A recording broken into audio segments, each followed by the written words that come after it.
Which state in the United States was the first to abolish slavery, was the home of 4 U.S. presidents, and has the only river in the entire world that flows backwards? Illinois. Known as the Land of Lincoln, the state of Illinois has a rich history dating back to the early 1800s.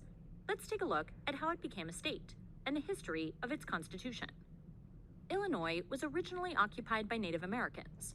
In 1699, the first European settlers to Illinois, the French, came in. However, they lost their control to the British in 1763, who maintained control until Illinois became part of the U.S. in 1783. Before becoming a state, Illinois was called the Illinois Territory, which was an area that encompassed all of Illinois, Wisconsin, and parts of Minnesota. However, at the first Illinois Constitutional Convention of 1818, Illinois' current boundaries were officially established, and it became the 21st U.S. state. Illinois has had 4 state constitutions in its nearly 200-year history. 1. The 1818 Constitution was written at a constitutional convention at Illinois' first capital, Kaskaskia. This initial constitution, required for Illinois to become a U.S. state, was modeled after the U.S. Constitution.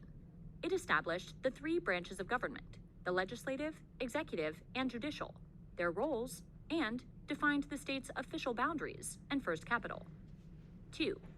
The 1848 Constitution was created to meet Illinois' growing population and development, and was therefore 3 times longer than the previous version. By this time, the capital of Illinois had moved twice, from Kaskaskia in 1818 to Vandalia in 1820, then to its current capital, Springfield, in 1839. This second constitution reduced some of the powers of the legislative branches and widened the powers of the executive and judicial branches. Local government powers were also clarified. 3.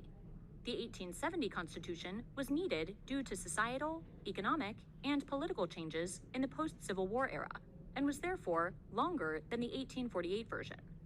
The Constitution lasted 100 years, and while it made no changes to the structure of government, some of the responsibilities and powers of the executive and judicial branches were refined.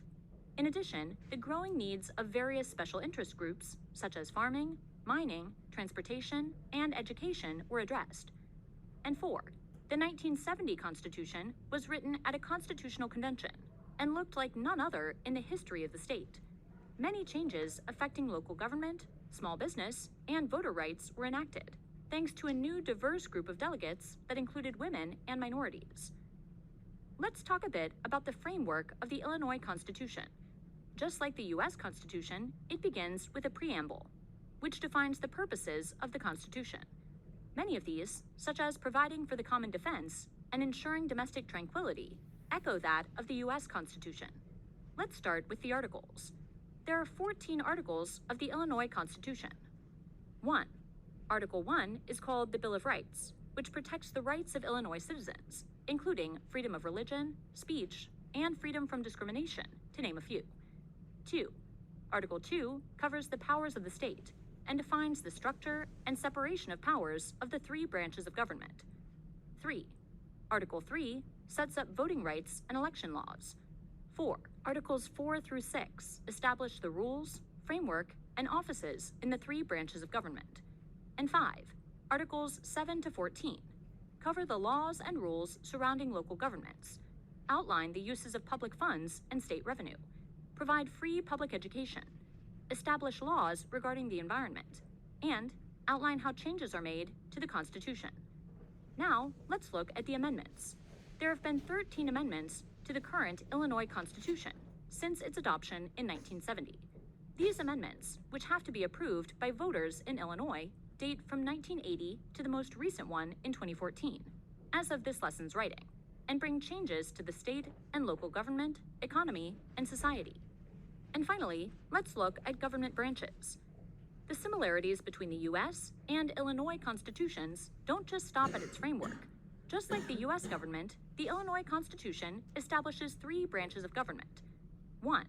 The legislative branch introduces and passes laws regarding state policy and administration.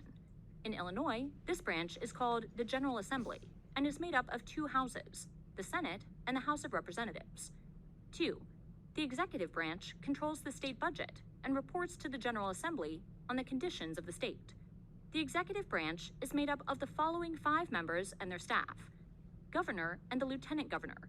The structure here is similar to the U.S. president and vice president, attorney general, secretary of state, comptroller, and finally, treasurer. 3. The judicial branch interprets and rules on the Illinois Constitution and its laws. Illinois has a 3-court system that consists of the Supreme Court, the Appellate Court, and the Circuit Courts. All right, let's take a moment or two to review. As we learned, Illinois became a U.S. state and established its first constitution in 1818. Since that time, Illinois has had 3 additional constitutions in 1848, 1870, and the current one in 1970. The Illinois Constitution contains a preamble, which defines the purpose of the Constitution, and 14 articles. Article 1 contains the Bill of Rights, which protects the rights of the citizens of Illinois, and the other articles define the powers of the state, which defines the structure and separation of powers of the 3 branches of government, as well as the laws, rules, and rights governing its citizens, politicians, and use of state revenue. There have been 13 amendments to the Constitution between 1980 and 2014, as of 2022.